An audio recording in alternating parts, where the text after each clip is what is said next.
seuraavaksi sitten tämmönen sadepäivän haaste. Ulkona sataa tai satoi vielä rankemmin kuin nyt. Äsken tossa ja ukkonenkin paukasi. Joten mikä sen parempi tapa viettää sateinen iltapäivä kuin tehdä haaste. Haaste on tosiaan Anni Suvisuon vlogista ja hän on sen suomentanut. Alun perin sen on tehnyt vloggaaja Jim Chapman. Mut eiköhän sitten aloitella. Modernisti kännykästä tietysti katsotaan ne kysymykset. No, mä en seuraa niin paljon vlogittajia kuin pitäis. Mut suomalaisista totta kai Anni Suvisuo on vähän ehkä sellainen ihastus, koska hän nyt mut sai aloittamaankin tämän vloggaamisen lopulta. Ja pidän kovasti myös PewDiePiesta sekä hänen tyttöystävästään Marziasta. On niin suloinen pari, ettei oikeesti voi olla. Sydän lepää, kun heitä katselee. Seuraava. Sehän on siis aikakone, joten olisi ehkä kiva mennä pari vuotta taaksepäin ja korjata pari suhdetta, jotka meni silloin retuperälle. Mutta toisaalta taas ilman sitä mä en olisi sellainen kuin mä oon nyt. Joten vähän kaksiviippunen juttu. Sillä hän pääsee myös toisille planeetoille. Joten totta kai mä menisin tutkimaan, mitä muuta kaikkea täällä maailmassa on ulkoavaruudessa. Se olisi tosi kosmista. No eihän se sitten ole enää salaisuus. Okei, no ei tää ole niin salaisuus, osa tietääkin tän kyllä mun kavereista. Mut mä nukun aina silleen, että mä halaan tyynyä. Siis näin. Jotenkin noin. Pakko myöntää, että en kyllä muista. Mä menin nukkumaan joskus 11 aikaan, mikä on tosi aikaisin mulle. Ja mä heräsin 6:30, mikä on myös tosi aikaisin mulle. Mut en kyllä rehellisesti muista, näinkö mitään unta viime yönä. Mä kerron teille joskus, jos mä näen jonkun tosi oudon unen. Sitten mä kerron teille, mä lupaan sen. Tehdään erillisen vlogin sitten. Mä tykkään elokuvista tosi paljon. Mä tykkään katsoa niitä ihan harrastuspohjalta sekä myös ammattipohjalta, koska mä opiskelen media-alaa. Mutta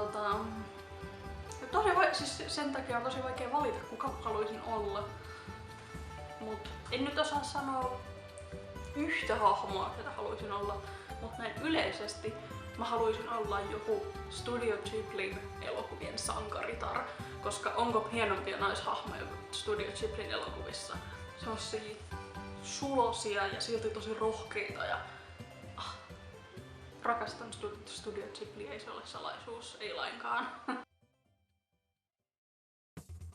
Siitä, että mun koulu on melkein ohi, mulla on enää vain pari opintoviikkoa ja sen jälkeen mä oon suorittanut kaikki kurssit.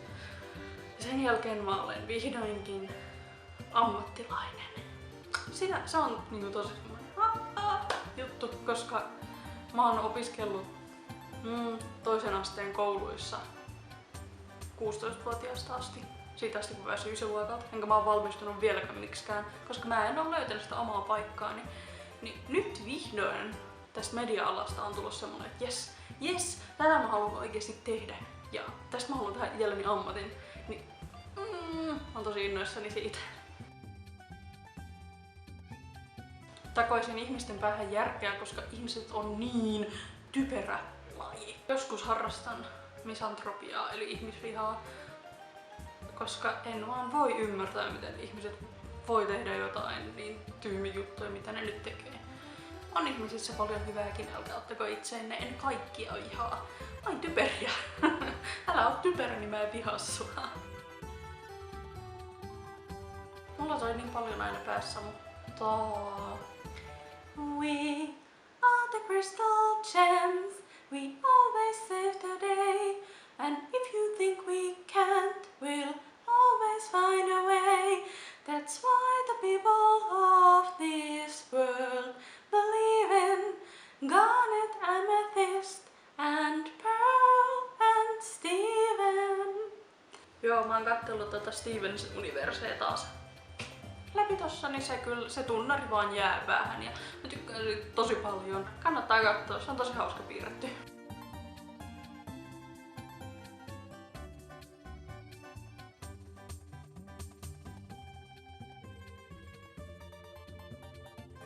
Toivon, että mä saisin semmoisen tasapainoisen hyvän elämän ja onnellisen elämän. Mitäs sitä ihminen muuta kaipaakaan? Kiitos kun katsoit tän videon. Tää haaste oli tosi kiva tehdä. Ja toivottavasti tekin saitte vähän enemmän irti siitä, millainen ihminen mä oon. Tämmönen outo. Joo.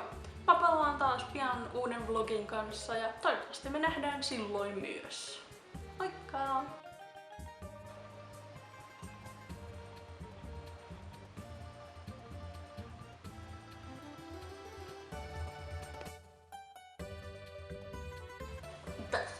Au.